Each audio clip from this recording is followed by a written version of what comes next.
Los invito a que ocupen sus lugares, hermanos, y vamos a darle el lugar a nuestro hermano Rafael Riveros, que nos trae la palabra de Dios.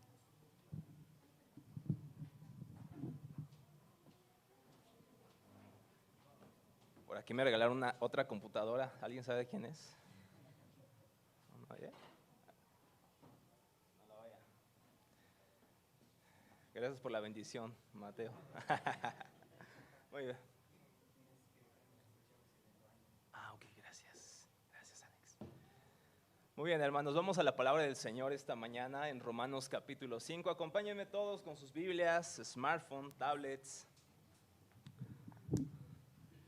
Romanos capítulo 5, versículos 1 al versículo 11 va a ser nuestro texto el día de hoy. Romanos 5:1 dice así: Por lo tanto, ya que fuimos declarados justos a los ojos de Dios por medio de la fe, tenemos paz con Dios gracias a lo que Jesucristo nuestro Señor hizo por nosotros. Debido a nuestra fe, Cristo nos hizo entrar en este lugar de privilegio inmerecido en el cual ahora permanecemos y esperamos con confianza y alegría participar de la gloria de Dios. También nos alegramos al enfrentar pruebas y dificultades porque sabemos que nos ayudan a desarrollar resistencia. Y la resistencia desarrolla firmeza de carácter y el carácter fortalece nuestra esperanza segura de salvación. Y esa esperanza no acabará en desilusión, pues sabemos con cuánta ternura nos ama Dios, porque nos ha dado el Espíritu Santo para llenar nuestro corazón con su amor. Cuando éramos totalmente incapaces de salvarnos, Cristo vino en el momento preciso y murió por nosotros. Ahora, casi nadie se ofrecería a morir por una persona honrada, aunque tal vez podría estar dispuesto a dar su vida por una persona extraordinariamente buena. Pero Dios mostró el gran amor que nos tiene al enviar a Cristo a morir por nosotros cuando todavía éramos pecadores. Entonces, como se nos declaró justos a los ojos de Dios por la sangre de Cristo, con toda seguridad, Él nos salvará de la condenación de Dios. Pues como nuestra amistad con Dios quedó restablecida por la muerte de su Hijo, cuando todavía éramos sus enemigos, con toda seguridad seremos salvos por la vida de su Hijo. Así que ahora podemos alegrarnos por nuestra nueva y maravillosa relación con Dios, gracias a que nuestro Señor Jesucristo nos hizo amigos de Dios. Oremos, mis hermanos. Señor, gracias por esta oportunidad que tú nos das de estar delante de ti. Señor, gracias porque hoy te necesitamos, Señor. Y nos has abierto una puerta para entrar contigo, Señor, tener una relación contigo.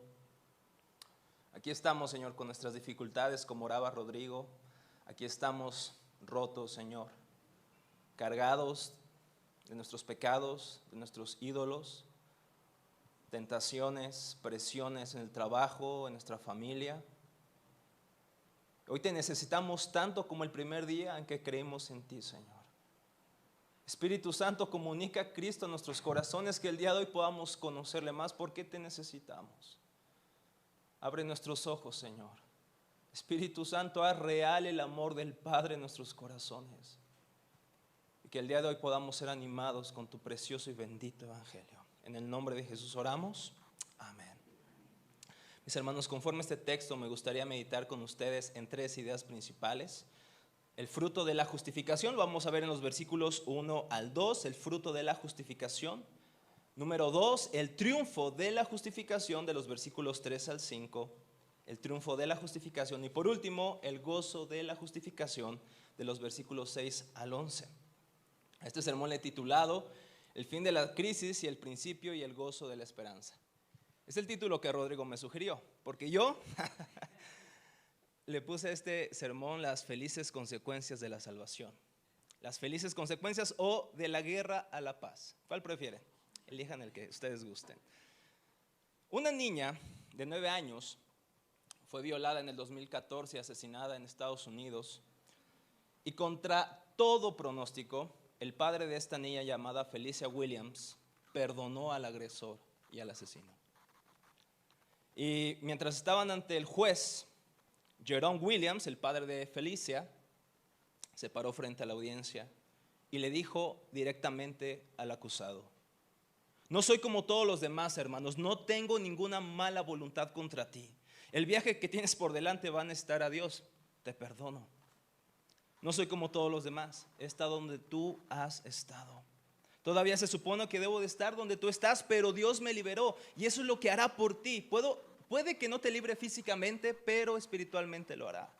Tú, mi hermano, no me importa lo que nadie más te diga, te amo. Cometiste un error. Te perdono, hermano, no tengo ninguna mala voluntad hacia ti, pero regresa y pídele a Dios que te haga un mejor hombre. Porque yo pedí y Él me hizo un mejor hombre, así que te pido que hagas lo mismo. Estas fueron las palabras del padre de esta pequeña asesinada en 2014. Honestamente, si tú estuvieras en el lugar de este hombre, ¿qué le dirías a tu asesino? Más bien al agresor de tu hija. ¿Un poco no son preciosos nuestros hijos? No tengo todavía hijos, pero tengo sobrinos. Y experimento un poco ese amor, pero sin cuidarlos toda la semana. Y es precioso ver a un bebé. Recientemente tuvimos a una sobrinita hermosa, es la princesa más preciosa. Pero no sé qué haría honestamente, hermanos. Me gustaría decirles que lo perdonaría, lo abrazaría al asesino. Pero si le hicieran algo así a mi sobrina, no sé qué haría. Esto tuvo que ser una obra del Señor. Es una situación muy extrema, muy increíble, pero el día de hoy tenemos una historia mucho más increíble, mucho más intensa, mucho más llena de gracia y de amor. Y vayamos otra vez a nuestras Biblias, a Romanos 5, 1 y 2, al punto número 1, el fruto de la justificación. Fíjense lo que dice Romanos 5, 1. Por lo tanto, ya que fuimos hechos justos a los ojos de Dios por medio de la fe, tenemos paz con Dios gracias a lo que Jesucristo nuestro Señor hizo por nosotros. Y debido a nuestra fe, Cristo nos hizo entrar en este lugar de privilegio inmerecido, en el cual ahora permanecemos y esperamos con confianza y alegría participar de la gloria de Dios. En esta serie de sermones titulada, ¿cómo se titula? Hay un Nuevo Testamento al final aquí. Crisis, esperanza y restauración. Muy bien, Sam. Y se nos ha hablado que la fuente de nuestra crisis, ¿cuál es, hermanos? ¿Cuál es la fuente de todas las crisis, de todas nuestras desilusiones, de todas nuestras tristezas? No veas a tu esposo ni a tu esposa. Es el pecado. El pecado es el que ha arruinado. Y tanto religiosos legalistas, los judíos, cuando Pablo les dirige esto, lo vimos con Rodrigo hace unas semanas, estaban bajo pecado, al igual que los gentiles, que eran personas que básicamente no adoraban a Dios, pero adoraban a otros dioses. Y de la misma manera el día de hoy, ¿cuál es el problema de todas las personas, de todos nosotros? El pecado. Ya sea que seas cristiano, ya sea que seas un creyente de Dios o sencillamente seas alguien que diga, no, yo no creo en Dios. Déjame decirte que sí, crees en un Dios que te da forma, que te da sentido, que te da identidad. Mis hermanos, pero al final de cuentas el pecado nos hace desear algo: paz, un mundo de justicia y un mundo en que otra vez las cosas sean perfectas. Todas las personas desean eso, incluyendo a los no cristianos. Cuando queremos sentir paz, ¿a qué recurrimos, hermanos? ¿Qué nos hace sentir paz honestamente? Y va a decir alguien aquí, Dios, aleluya. Pero honestamente, ¿qué nos hace sentir paz? ¿Qué tal una cuenta con muchos ceros en el banco? ¿Qué tal un buen carro? Una casa en un lugar muy nice. ¿Qué tal un buen celular, una buena computadora, un buen aspecto, ¿cómo se dice? Una buena apariencia, gracias. Ya sabemos cuál es el pecado de Luis. Pero todos deseamos tener seguridad, ¿no es cierto? Tener seguridad, algo que nos dé paz. A mí me encanta cuando me voy de la casa por alguna cosa de trabajo y demás, y dejo a mi esposa en los departamentos. Hay personas que están cuidando los departamentos. Eso me da mucha paz, honestamente, porque siempre buscamos esa seguridad y que podamos dormir bien. No solamente deseamos paz, también deseamos justicia, ¿no es cierto? Y siempre estamos añorando que venga un gobierno que sea anticorrupción, antimaldad, que esté lleno de bondad, hasta que descubrimos, aunque en el fondo ya lo sabíamos, que ese gobierno no puede ser el gobierno que deseamos. Siempre nos va a fallar, ¿no es cierto? Algunos que apoyaban al presidente al inicio, ahorita ya dicen, no, ahorita el presidente. Pues es que el presidente no es el Mesías. Ningún gobierno puede satisfacer ese deseo de paz y de justicia. Ahora, la contradicción es que el único que puede darnos esa paz, ¿quién es? Es el príncipe de paz, que es Jesús. Ahora, aunque deseamos esa paz, ¿buscamos esa paz en Jesús? No, es más, ni deseamos a Jesús, ¿no es cierto? ¿Cómo era tu vida antes de cristiano? ¿Suspirabas toda la mañana diciendo, quiero encontrarme con Jesús? No. Y por eso este mundo está roto. Pero el día de hoy tenemos buenas noticias, pues Cristo ha venido y nos ha salvado y nos ofrece hoy la salvación por medio de la fe. Y de eso se trata nuestro texto. Pablo responderá a la pregunta, Rodrigo ya nos ha hablado de esto, que somos justificados delante de Dios. La pregunta que va a responder Pablo es, ¿y qué significa eso? Está muy teológicamente asombroso, pero ¿qué significa? ¿Qué implicaciones tiene esto? No solamente para mi teología académica, sino también para mi vida. ¿Cómo esto me afecta? Y Pablo nos va a responder, y por eso decía Martín Lutero, el reformador alemán del siglo XVI, que Pablo parece aquí escribir como alguien que está feliz y está lleno de gozo. ¿Lo notaste cuando leímos el texto? Pablo no hace justicia a mi lectura al texto, pero Pablo parece que está reventando. ¿Y cómo no ha de estar feliz? Pues nos declara que la crisis ha terminado, que Cristo ha venido y que ahora hay una restauración que esperamos. No esperamos a ver si se cumple, sino que esperamos con ansias porque se va a cumplir. Por tanto, dice Pablo, ya que fuimos hechos justos a los ojos de Dios. ¿Qué significa eso? ¿Qué significa que ya somos justos? Que todo nuestro historial de pecado, ¿qué hizo Dios? Lo ha borrado. Ahora, ¿es porque cumplimos la ley de Dios? ¿Es porque alguien más la cumplió? ¿Quién es? Jesucristo. Y vemos en este texto que hay frutos pasados, presentes y futuros, pero me gustaría enfocarme en los frutos presentes de nuestra justificación. Y fíjense, dice que uno de esos frutos es que tenemos paz con Dios. Y paz no solamente es sentir calma en medio del conflicto, sino en el sentido en que Pablo lo escribe. Ahora, Pablo, ¿de qué nacionalidad era? ¿Era mexicano?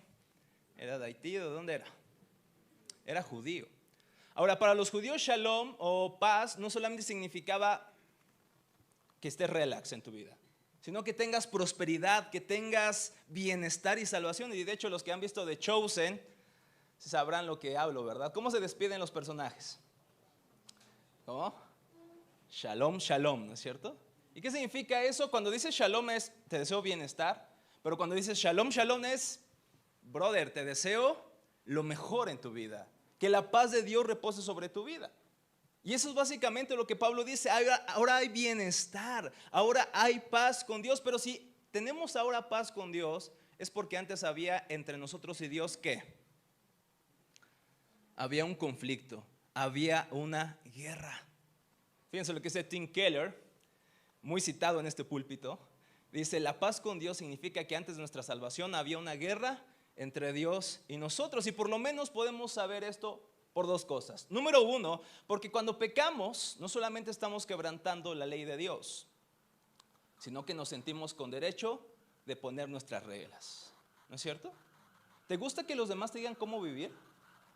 ¿Nos encanta eso? ¿Sí o no? ¿Te gusta que tu esposo te diga, y así se van a hacer las cosas? Y que tu esposa te diga, no, así se van a hacer. ¿Por qué siempre hay conflictos en el matrimonio? Ya lo entiendo después de 2 largos, benditos, preciosos años, 2 años.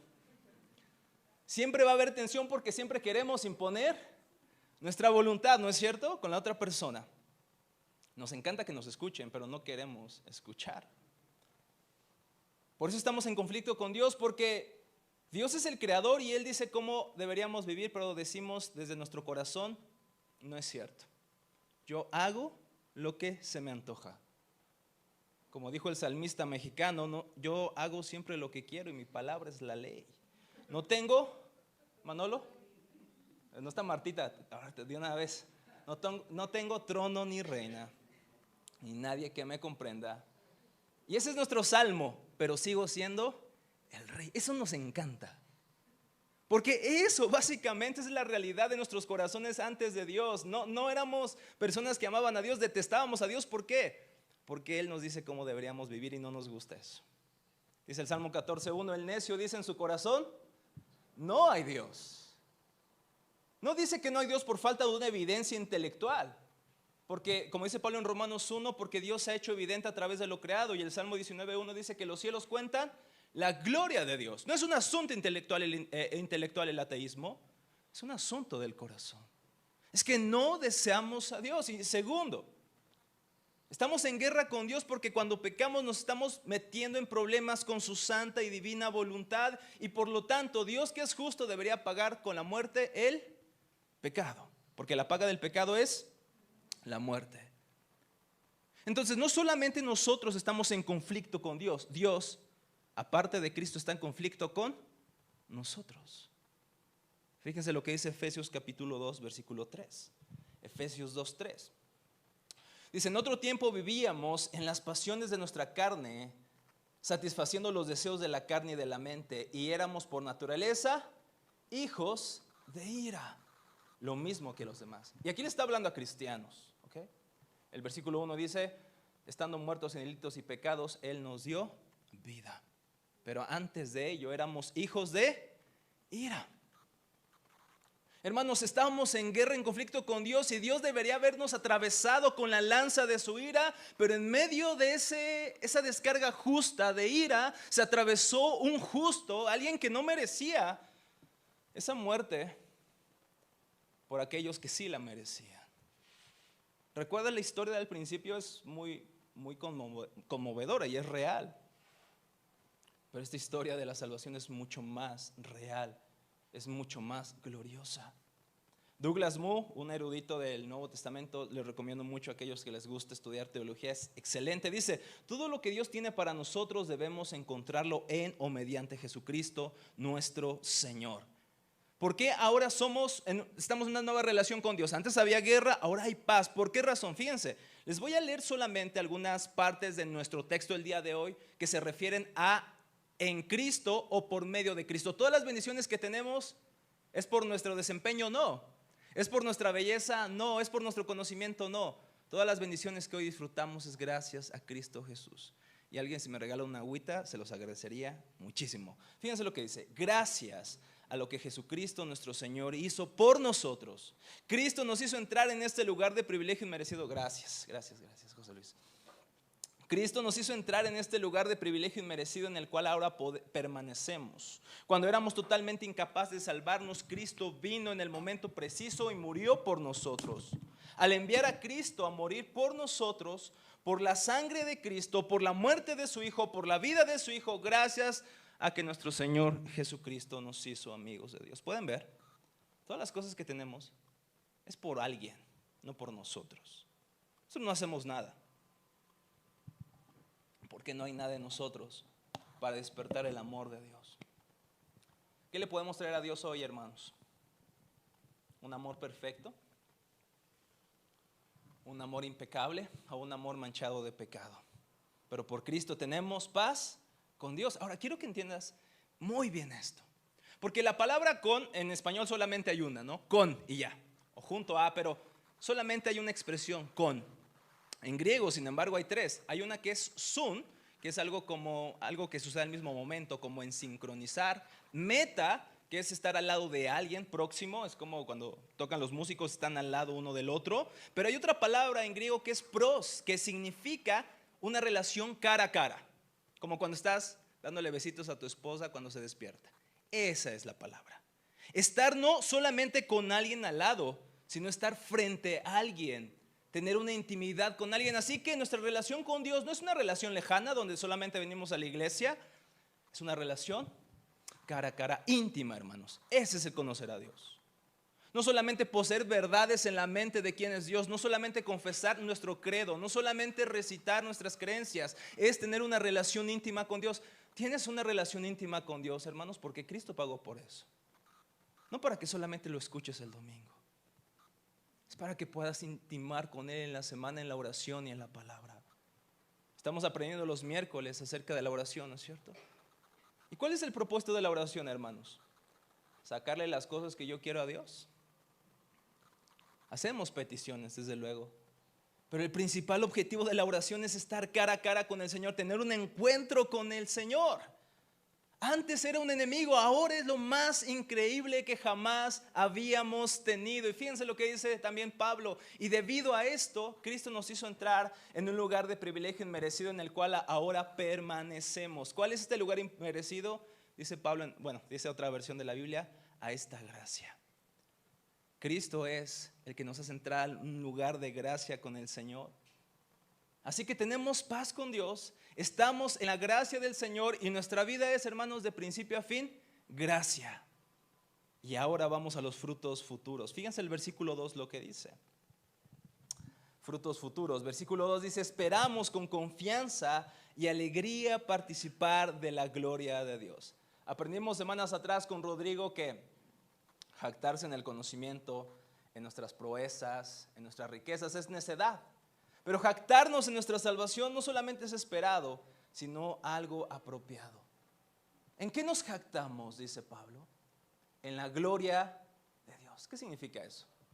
Diría Víctor, eso está muy metafísico, muy barroco. Ahora tenemos esperanza en la gloria de Dios. ¿Y qué es la gloria de Dios? Ese estado de pureza, de integridad, de santidad y perfección que Adán y Eva perdieron, hermanos. Pero dice que Cristo ahora nos hace entrar a esta esperanza de su gloria. En otras palabras, llegará un momento en donde no solamente tendremos nuestras Biblias, veremos a Cristo cara a cara. Y dice primera de Juan, el apóstol Juan en capítulo 3, versículo 2, y seremos semejantes a Él porque le veremos. ¿Qué significa eso? ¿Que seremos como Jesús? ¿Tendremos su deidad y su poder? No, se refiere a que ya no habrá más pecado en nuestros corazones. Así que tenemos esperanza, dice el apóstol Pablo, no solamente para este tiempo, tenemos una esperanza futura, como dice William Hendrickson, en principio tenemos esta bienaventuranza aquí y ahora, pero se perfeccionará cuando Cristo vuelva. En otras palabras, ¿ya somos salvos? ¿Sí o no? Bueno, si has creído en Cristo, has confiado en Él, eres salvo. Pero ¿ya eres perfecto? ¿Ya somos perfectos? No somos perfectos. Pero dice Pablo, tenemos esta esperanza. Tim Keller también dice, en Cristo hemos sido liberados de nuestro pasado, nuestro antiguo historial de rebelión y pecado han sido quitados y tenemos paz con Dios. En el presente somos libres para disfrutar de esta relación personal con Dios y un día en el futuro con toda certeza experimentaremos la libertad, la vida en la presencia plena y asombrosa de la gloria de Dios. Un día, hermanos, ya no tendremos más pecado, ya no habrá más dolor, ya no habrá más idolatría en nuestros corazones. Y esto suena muy bonito, ¿a poco no? ¿Quién dice amén? Pero la realidad a veces, hermanos, es totalmente otra en nuestros corazones. Por eso Pablo dice en el versículo 3, en nuestro punto siguiente, punto número 2, el triunfo de la justificación. Dice el versículo 3 de Romanos 5, también nos alegramos al enfrentar diversas pruebas y dificultades porque sabemos que nos ayudan a desarrollar resistencia y la resistencia desarrolla firmeza de carácter y el carácter fortalece nuestra esperanza segura de salvación. Alguien se podría preguntar, ¿cómo, Rafa, hablas acerca de que tenemos paz con Dios y a la vez experimento mucha tristeza en mi corazón? Esto suena muy utópico, muy ideal. Pero dice Pablo, tenemos pruebas y dificultades. Esa es la realidad. Estamos en lo que un hombre llamado Herman Ridderbos llamó el ya y el todavía no. Ya somos salvos, pero aún experimentamos las consecuencias de vivir en un mundo caído, ¿no es cierto? Es por eso que tu esposo y tu esposa muy lindos, a veces no son tan lindos. Es por eso que tus pequeños que te sacan una sonrisa, a veces te sacan canas. Es por eso que los hermanos aquí están muy bonitos sentados, hermanos, pero a veces hay conflictos entre nosotros. Todavía estamos en un momento donde estamos pasando pruebas y tribulaciones. Todavía, no sé ustedes, pero les voy a contar algo. Y conocen muy bien a quien le hice esto. Es un hermano que fue ordenado la semana pasada y no viene a la iglesia porque es pastor en otro lado. No les diré el nombre. Pero ayer me pasó. ¿No? Experimenté el ya y el todavía no de mi salvación. Estábamos en una preparación para plantación de iglesias y el hermano levanté la mano, ¿no? Y me dejó viendo la mano. Me dijo, ahorita otro. Me dijo, vas a ver, ¿no? O sea, no es mi corazón, ¿no? Entonces estamos en la mesa de trabajo y ya me aventé una broma bien mala, hermanos. O sea, me metí con su cabello.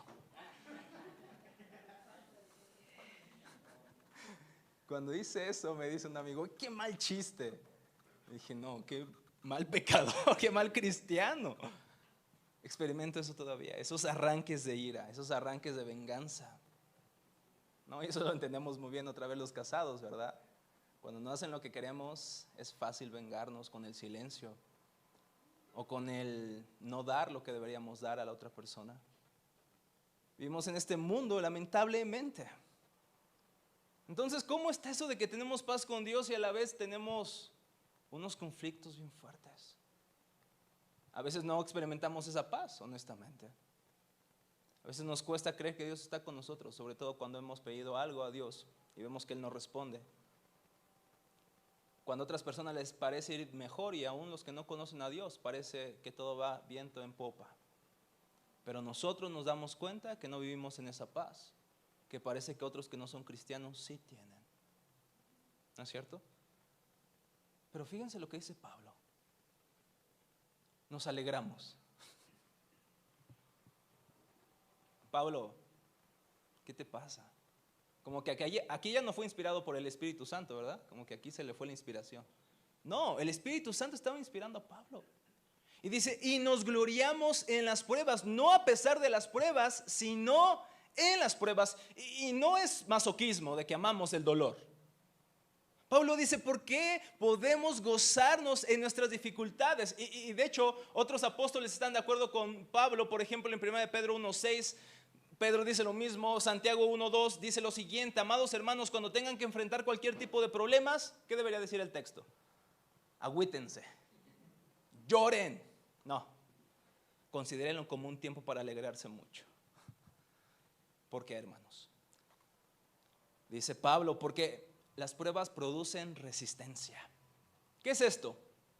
Es fortaleza espiritual, hermanos, sobre todo en condiciones de gran sufrimiento. Y como todo buen maratonista, Liz, Suri, ¿verdad que no puedes correr un maratón dándole unas vueltecitas a la manzana de tu casa unos días antes? No sé si lo han hecho, se han lastimado seguramente. Pero para correr un maratón de 42 kilómetros requieres entrenamientos progresivos, ¿no? O si estás en el gimnasio y quieres levantar en press de banca 40 kilos de cada lado, primero tienes que dominar, ¿qué? Cargar la barra olímpica de 16 kilos. Es un chiste para gym rats nada más, ¿verdad? Pero la realidad, hermanos, dice Pablo, es que estas circunstancias nos desarrollan un carácter. Dice, las aflicciones desarrollan resistencia y la resistencia desarrolla un carácter aprobado, es decir, maduro, resiliente. ¿Cuántos de aquí han pasado pruebas complicadas en su vida, hermanos? ¿Sí las hemos pasado? ¿Las has vuelto a pasar o cosas similares? ¿Respondes de la misma manera como cuando llegó la primera prueba? A veces sí, ¿verdad? Pero muchas veces eso produce resistencia, un carácter aprobado. Cuando vienen las dificultades, ya has pasado algo semejante o has pasado algo peor, viene una prueba y en lugar de deshacerte en ese momento, es cuando resistes un poco más. Dice Pablo, mientras pasamos más pruebas, las pruebas, así como cuando es una carga progresiva en el gimnasio, así las pruebas te dan fortaleza, y esta fortaleza, esta resistencia te da carácter, te da firmeza. Hermanos, un seminario puede hacerte muy erudito, puede hacerte un gran comunicador, pero solamente las pruebas en el evangelio te pueden hacer un gran hombre o una gran mujer. Está bien estudiar, está bien leer, pero solamente el dolor a veces es el que te forja, hermanos, el sufrimiento. Dice el apóstol Pablo, es necesario que entremos al reino de Dios a través de muchas. ¿Quién dice amén? Ningún amén escuché. Porque claro, seríamos locos si dijéramos, quiero sufrimiento. ¿Quién ora todas las mañanas y dice, Señor, por favor, envíame una enfermedad? Por favor, Padre, por favor. Quítame mi trabajo, Señor. Nadie. No es algo agradable. Pero las pruebas producen firmeza de carácter. Y no solo eso, aquí hay un argumento en cadena. Pablo dice, no solamente producen resistencia, también producen carácter firme, y el carácter firme produce esperanza. ¿Esperanza en qué, hermanos? En nuestra segura salvación. Fíjense lo que dice el apóstol Pablo en otra ocasión en 2 de Corintios 4:17, pues nuestras dificultades actuales son pequeñas y no durarán mucho tiempo, sin embargo nos producen una gloria que durará para siempre. Me gusta cómo lo dice la Santa Reina Valera. Nos producen cada vez más un peso ¿de qué? De gloria. Es decir, nos hace poner nuestra vista no en este mundo como nuestra esperanza, sino en el que viene, en Cristo Jesús. ¿No es cierto que las dificultades a veces son como un balde de agua fría que Dios te manda y dices, andaba muy mundano, no, andaba muy terrenal? Y te produce un peso más fuerte de gloria. Fíjense, ¿cómo podemos estar seguros de eso? ¿Cómo podemos estar seguros que estas aflicciones nos dan esperanza? Y esta esperanza dice que está puesta en la gloria de Dios. ¿Cómo estamos seguros de eso? Dice Pablo de la siguiente manera, porque Dios, sabemos con cuánta ternura nos ha amado, porque nos ha dado el Espíritu Santo para llenar su corazón con su amor. ¿Cómo sabemos, hermanos, que en medio de las pruebas Dios está con nosotros? ¿Qué dice el versículo 5 de Romanos? Acabamos de leerlo. Romanos 5:5. Salud. Dice, sabemos con cuánta ternura Dios nos ama porque nos ha dado al Espíritu Santo para llenar nuestro corazón con su amor. Fíjense lo que dice otra vez Douglas Moo, la última vez que lo cito. Dice, la confianza que tenemos respecto al día del juicio no se basa solamente en que decimos, sí, Dios me ama y me va a salvar. No, dice Douglas Moo, sino también es una certidumbre interna, subjetiva, experiencial, que Dios nos ama. ¿Cómo sabemos, hermanos, que a pesar de que experimentamos aflicciones, que a pesar de que estamos experimentando las pruebas en un mundo caído, cómo sabemos que Dios nos va a salvar? ¿Y cómo estamos seguros de que vendrá un día en que ya no tendremos más pecado? Es más, aquel día, dice Apocalipsis 21, cuando Cristo venga y restaure todas las cosas, ya no habrá más muerte. ¿Qué más? Ya no habrá más dolor, ya no más lágrimas, y podemos inferir desde luego no más pecado y no más idolatría de tu corazón. ¿Cuántos anhelan eso, hermanos? ¿Sí? ¿O estás muy contento en esta tierra? ¿O quieres que Cristo venga y restaure todas las cosas y todo sea transformado para siempre? Pero mientras tanto estamos en el ya, pero todavía no. Sufrimos, lloramos, viene el desconsuelo, la tristeza. Dice, pero ahora, dice Pablo, podemos experimentar algo. ¿Qué podemos experimentar algo ahorita, hermanos? Mientras cantamos, mientras tomamos los sacramentos, mientras ofrendamos, mientras platicamos con nuestros hermanos. ¿Qué podemos experimentar? ¿Qué el Espíritu Santo hace en nuestros corazones? Derrama ¿qué? El amor de Dios. Nuestra fe no es una fe meramente académica y intelectual. No solamente se trata de si puedes recitar el credo de los apóstoles. No solamente si puedes decir qué creemos como iglesia presbiteriana sobre el bautismo y estarte peleando con todos en Facebook. Se trata de que las doctrinas que sabemos las disfrutemos. ¿Te has encontrado con personas que hablan de las doctrinas de la gracia, pero sin gracia? Hablan del amor de Dios, pero parece que están enojados. Cuando hablas con alguien que no es de tu tradición evangélica y tú eres reformado, de la tribu de Víctor y de Rodrigo, bautizado al 8º día, ¿no? Y te encuentras con alguien que no cree lo mismo que tú, ¿cómo le compartes tu fe? ¿Cómo dialogas y debates con él? Si somos honestos, lo hacemos sin creer en esas cosas.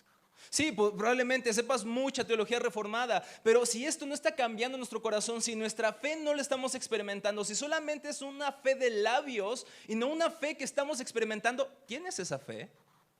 ¿Sabes esas doctrinas en tu corazón? ¿O solamente lo sabe tu mente, pero no le ha avisado a tu corazón nada? Fíjense lo que dice Jonathan Edwards. Dice, hay una diferencia entre tener una opinión de que Dios es santo y lleno de gracia y tener un sentido de lo adorable y bello de esa santidad y gracia. Fíjense, es una cosa muy diferente. Pensar y tener una opinión de que Dios es santo y lleno de gracia. Otra, tener el sentido, conocer, experimentar lo adorable y bello de esa santidad. Y si es como tener un juicio racional de que la miel es dulce, ¿cómo podemos saber que algo que está en una miel es miel? Podemos deducirlo a través de sus características, de su color. ¿Qué es lo más fácil para saber que es miel? es probarlo.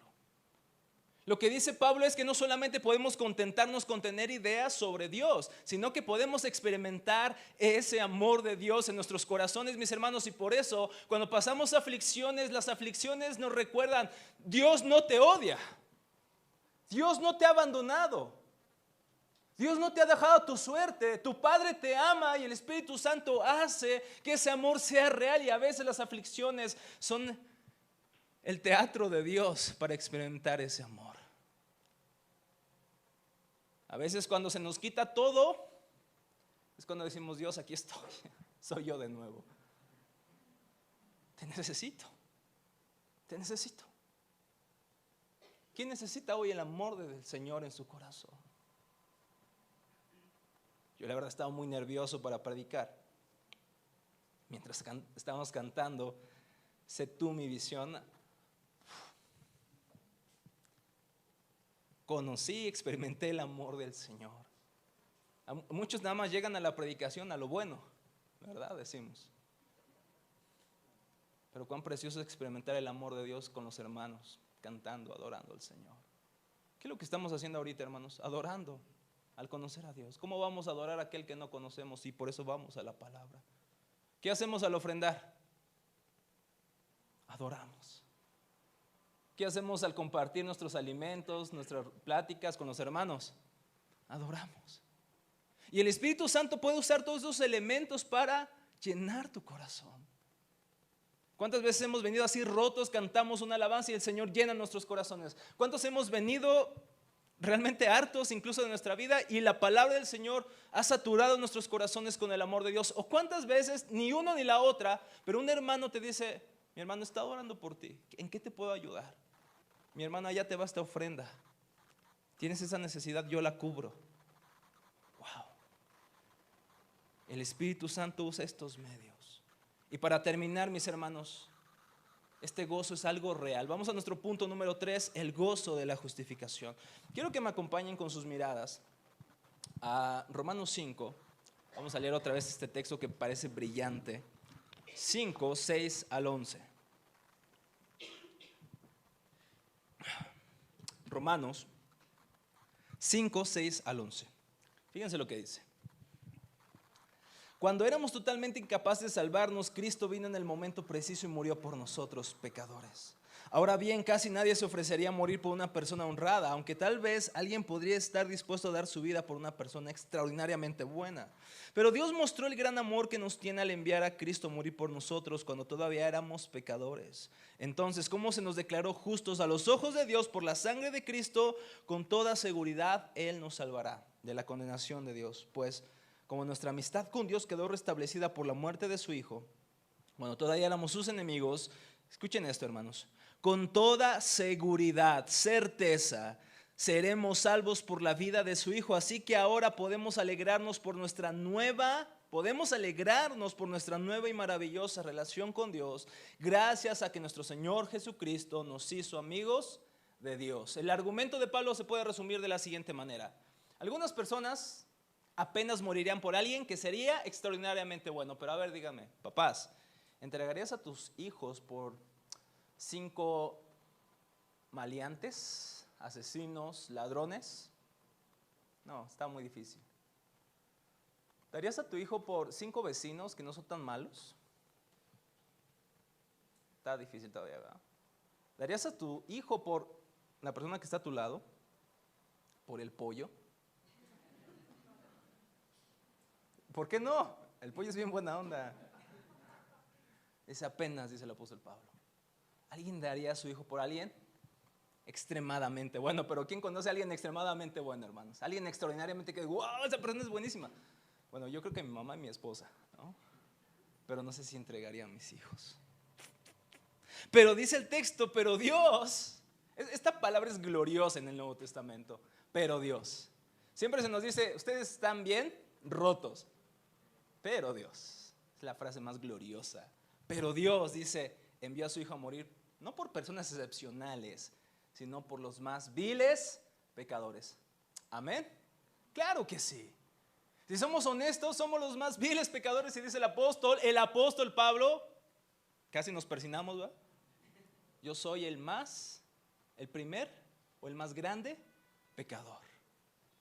Y Pablo dice, por esta razón, el amor de Dios no tiene comparaciones. Es infinitamente mayor a cualquier acto más bondadoso hecho por cualquier ser humano. ¿Por qué? Porque Él nos salvó cuando éramos sus enemigos, mis hermanos. Cuando no le buscábamos y cuando no había nada en nosotros para salvarnos, sino todo lo contrario, cuando huíamos de Él. Y no teníamos ni una pizca de poder en nosotros para poder cambiarnos. Pero cuando estaba sucediendo eso, Dios dijo, sea la luz en el corazón de ese pecador. Y la luz del evangelio resplandeció. Y ahora podemos conocer la gloria de Dios por el rostro de Jesucristo, dice Pablo en 2 Corintios 3. Cuando íbamos totalmente en oposición a Él. Y dice Pablo, si Dios envió a su Hijo a morir por nosotros, ¿cómo no nos va a salvar en el día de su ira? Si Dios ya hizo lo más fácil, ¿no hará lo más difícil? ¿No hará lo más fácil? Si Dios te salvó, fíjate, el razonamiento de Pablo es lo siguiente. Si Dios ya te salvó cuando eras su enemigo, ¿cómo no va a salvarte de la condenación eterna cuando ya somos sus amigos? Te pregunto, hermano, si hoy murieras, estas preguntas siempre están extremas, ¿verdad? Si hoy murieras, ¿estarías preparado para presentarte delante de Dios? ¿Estás listo? Muchos rostros me dicen que no.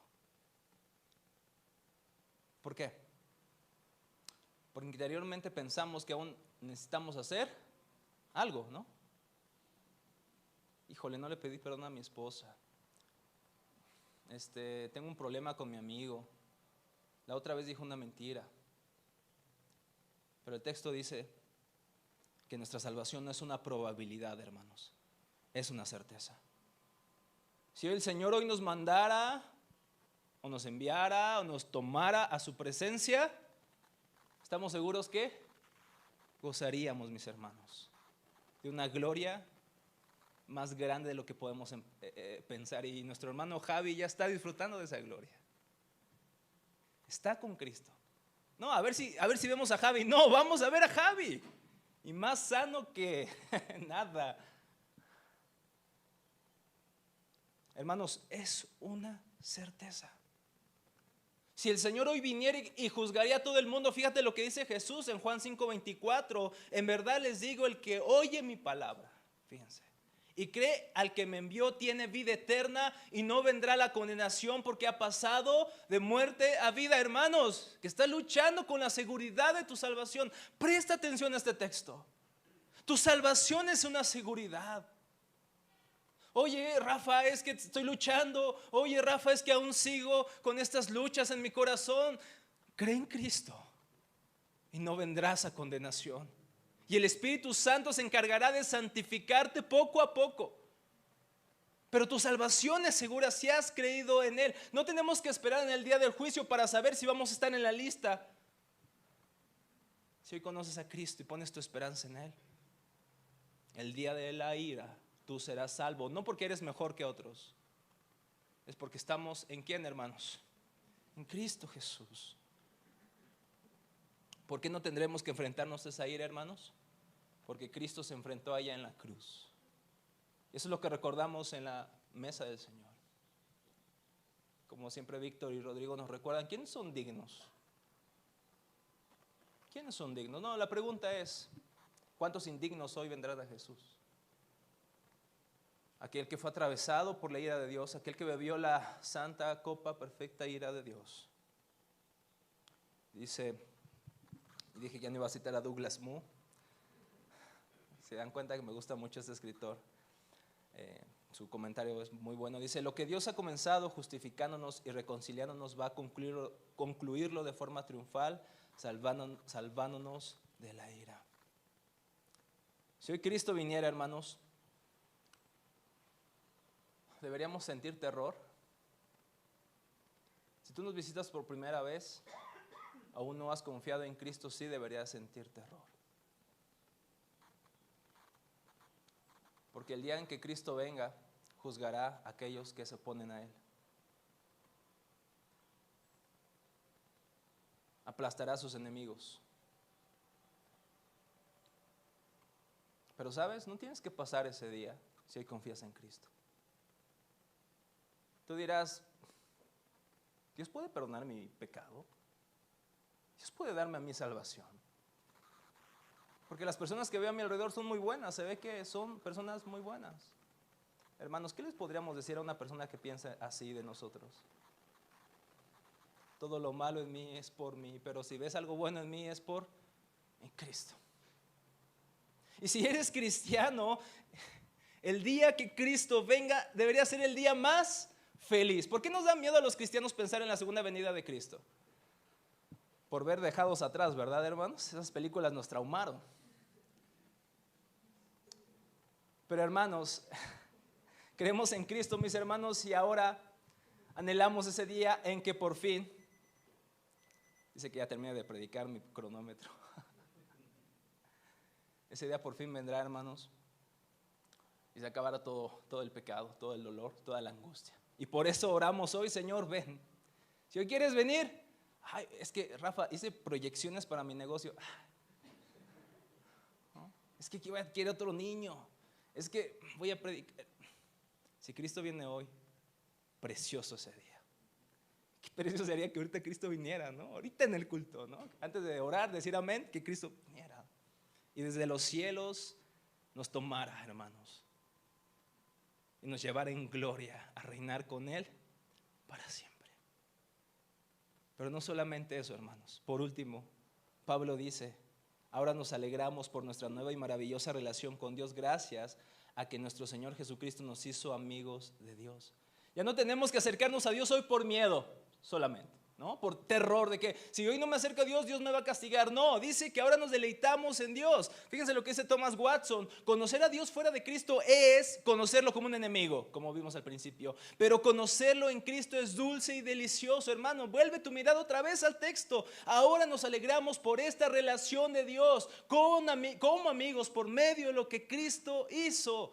Y eso, hermanos, es el propósito de nuestras vidas, como dice nuestro catecismo menor en la pregunta 1. ¿Cuál es el fin principal del hombre? Es glorificar a Dios y disfrutar de Él para siempre. ¿Disfrutas a Dios? Hoy puedes disfrutar a Dios.